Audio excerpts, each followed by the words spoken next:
Hello, people of Facebook. um, so, hope you can hear me. But I have been spending the last few days here at Funnel Hacking Live with Mr. Russell Brunson. I'll show you guys real quick. Look at how beautiful this place is. The event's like right up there. So, but a little bit of why I do what I do. You know, I was hearing Russell speak earlier this week, and he said something along the lines of explain to people why you're doing what you're doing. Not the reason of, oh, because I like it, not because it makes me happy, not because, oh, it's a good career choice. What is the reason that brought you to have to put this message out there for people to see? What made you want to create? And so I wanted to expand a little bit more on that. So obviously this is a page meant to kind of track my dance growth and where I go as a dancer, as a choreographer, as a person. That is the purpose of this. And the reason I started dancing, you know, when I think back to the reason, like, I have been dancing probably since I was born. I was a shy little kid. I never really spoke. The nickname for me was Tweety Bird because I would not speak up.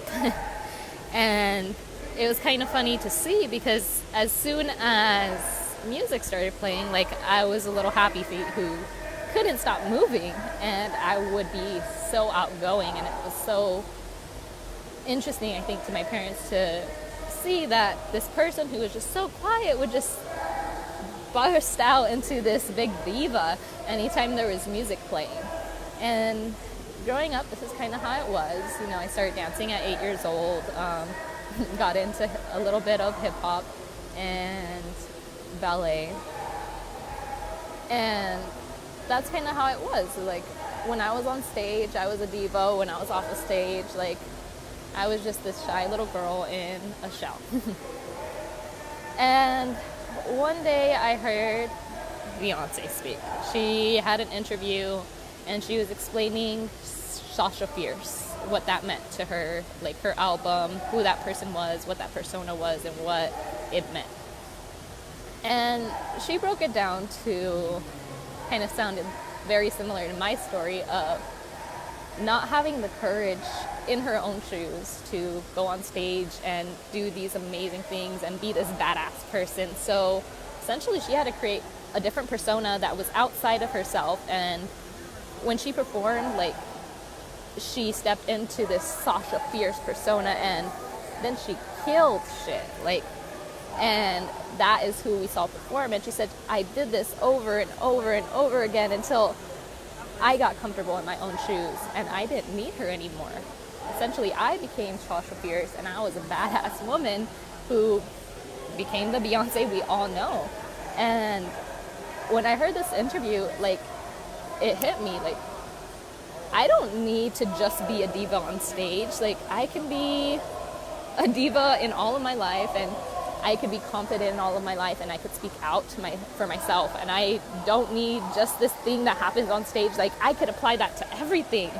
And that's when things started to change. I became very outspoken for the people who know me. I am very opinionated. And I became this person who, as my friends describe it, walk around like my shit don't stink. And so it was funny that I understood that at such a young age. Like, I don't think that's something that many 11-year-olds are doing. But that's some kind of the confidence and identity that I found in myself. And so I continued dancing. I continued being a diva. And was probably up until high school when reality hit. I got to experience being pregnant for the first time and unfortunately also experience a miscarriage. And so experience that was probably one of the lowest points for me. And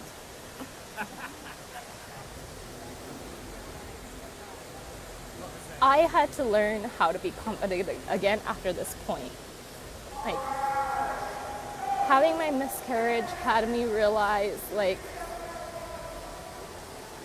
I can't just pretend to be confident. I fell in such a deep depression and became so sad that I wouldn't go to dance, I wouldn't go hang out with my friends, I wouldn't get out of bed, I wouldn't live. And I knew that something had to change. So my favorite dance studio, the Drop Dance Studios, shout out to you guys, ended up coming up with this thing one summer for classes, and it was called Ladies Night at the Drop. And I remember walking in very nervous. I haven't danced for a while. I wasn't comfortable dancing, and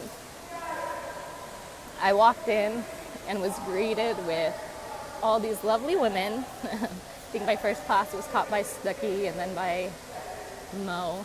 They're wonderful to learn from, so amazing to watch.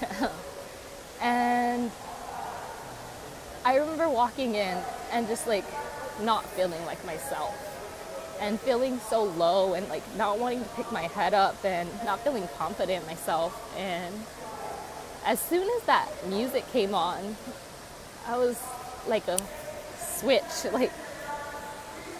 and I remember feeling confident again. And that's something I hadn't felt in years. And it hit me. Like, dance is what not only empowers me, but makes me happy. And a little science behind that.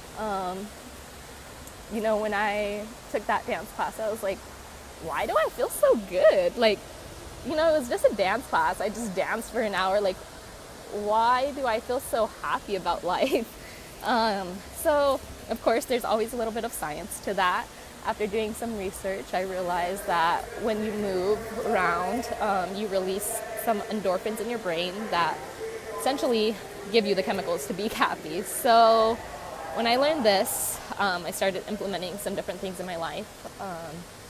I don't know if any of you guys have ever watched Grey's Anatomy, but I love my Twisted Sisters, and they always had a thing where they would dance it off.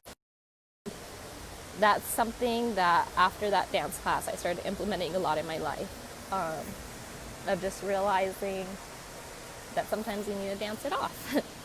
So when I'm in a bad mood, when things aren't going right, when it feels like everything is just piling on and piling on and piling on, when I'm starting to lose confidence in myself, when I'm starting to lose hope in the world that we're living in today, like, I dance it off. And I do it because it makes me feel empowered and happy, and it releases those endorphins in my brain to make me happy. So I think I went way longer than I wanted to, but that is why I do what I do. Thanks.